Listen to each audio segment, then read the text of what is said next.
Hi, I'm Dr. Tracey Marks, and I make mental health education videos. Today's video is based on a viewer question from Amy, and she asks, "Hello, I'm wondering what are really considered suicidal thoughts? Is it really being sure of your decision, making plans without a doubt? Or are recurrent thoughts of, I want to be over with this, life is not worth it, I know how to do it, why don't I just do it? I know my question may seem strange, but I'm really questioning myself." Thanks for asking this question, Amy, and I've had several questions about this. We tend to characterize suicidal thoughts in two ways, active and passive. Active suicidal thinking is when you think through a plan. You may not actually have the plan, but you're thinking about the options in your head, and you can start to execute the plan. Another characteristic of active suicidality is whether or not you have intention. You may have the options that you've thought of and even imagined doing, but because of your circumstance, like maybe you have children or you just don't want to hurt the people around you, you say you'll never do it. And some people may never have the intent because of their religious beliefs, even though they may have the desire. Passive suicidal thoughts are things like believing that life isn't worth living or what's the point? These are the kinds of things that Amy mentioned in her question. These thoughts can come from feeling hopeless or having a general sense that you want the pain to end or you want out of your situation. But you haven't actually thought through a plan. You might say something like, if I were to walk in front of a car and get hit, I wouldn't care. And that's different from actually contemplating what street would be a good one if you got the nerve to do it. Passive suicidal thoughts can become active, but many people never make it to the active thoughts. They just ruminate passively in their head. And chronic passive suicidal thinking is still a problem and usually an indication that you're depressed. But there are people who always think of ending their life as an option that they keep open to use when the going gets tough. It's like this fantasy escape plan, but they never really seriously contemplate it or get to the point of cashing in on that option. And this kind of, if this and that happen, I'll just kill myself, doesn't necessarily mean that you're depressed, but it is a darker way of thinking. There is another kind of thinking that you can have that can look like suicidal thinking, and that's called an existential crisis. And this is thinking a lot about the meaning of your life. Does what you're doing have purpose? And some people can become very distressed thinking about what they're here for and what does all of this mean? And contemplating this too long without an answer can lead to hopelessness, but it doesn't have to mean you're depressed. On the other hand, this kind of thinking can be the beginning of a depression that's in development, and you can think this way while you're depressed, but it's not necessarily a sign of depression. It's very commonly triggered by life events like graduating college and having to move back home because you can't find a job, or getting divorced and feeling stagnant in your career. Self-harm can also be mistaken for suicidality. Sometimes it is the intention, but many times people will cut themselves to relieve tension or to feel real. And some people may even take overdoses of pills to get help and to show people that they're really hurting and need the help. If you're having any of these thoughts to end your life, you need to get help immediately. If you're under the care of a doctor or therapist, call your doctor or therapist. If you don't have a doctor and you've been thinking about a plan, you should go to your nearest emergency room. Going to the emergency room doesn't have to mean that you'll be admitted to the hospital, but they will assess you and make referrals for help outside of the hospital if they feel you're safe to leave.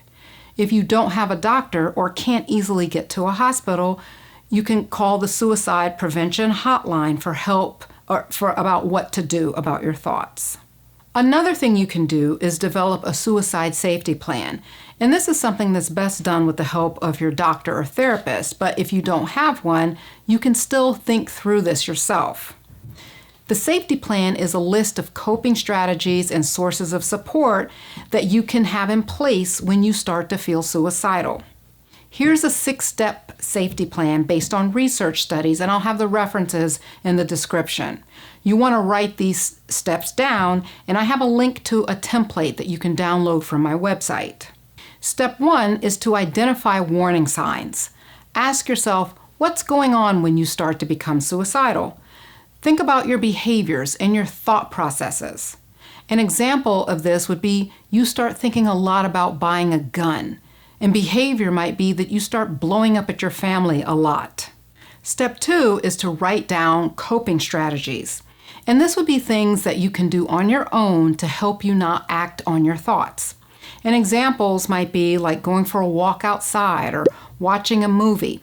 And this doesn't have to be something that sounds healthy, like go on a run. This should be something that you can do without a lot of resistance that you get pleasure from. If this doesn't work, you want to go to step 3, which is to identify social contacts and settings that can distract you from the crisis. You want to ask yourself, who do you like to be around to get your mind off things?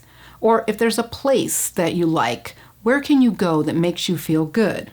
If you go out with a friend, this can be a casual friend because this isn't a step where you want to tell the person what's going on with you. You're just wanting to keep it light and you want the situation itself to distract you. An example of step 3 may be going to a coffee shop or a bookstore and sitting around and watching people. If this doesn't help enough, then move on to step 4, which is to engage friends or family members.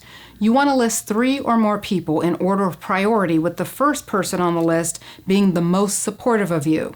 And this is someone that you're going to tell you're in crisis so they can help you. So this is your network of supports.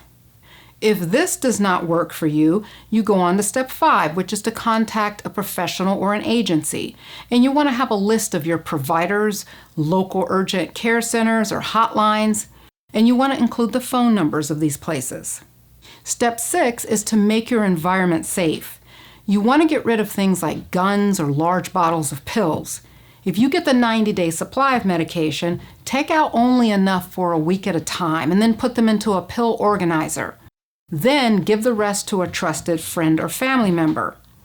Even though this is the last step, you still want to do this as you're forming your plan. This isn't a step that you get to only if none of the other steps work. The last thing to ask yourself is, what's the one thing currently in your life that's important enough for you to stay alive?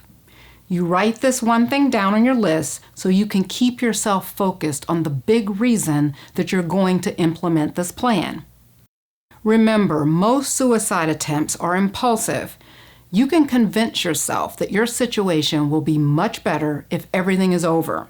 You can also convince yourself that people won't care if you do this, so it's really not hurting anyone. But that's distorted in-the-moment thinking. The reality that you don't appreciate is that the collateral damage from suicide runs deep and wide.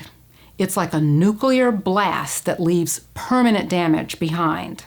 Download this template to help you write out a plan. You could either print it and fill it out, or you can complete it on the computer and then print it.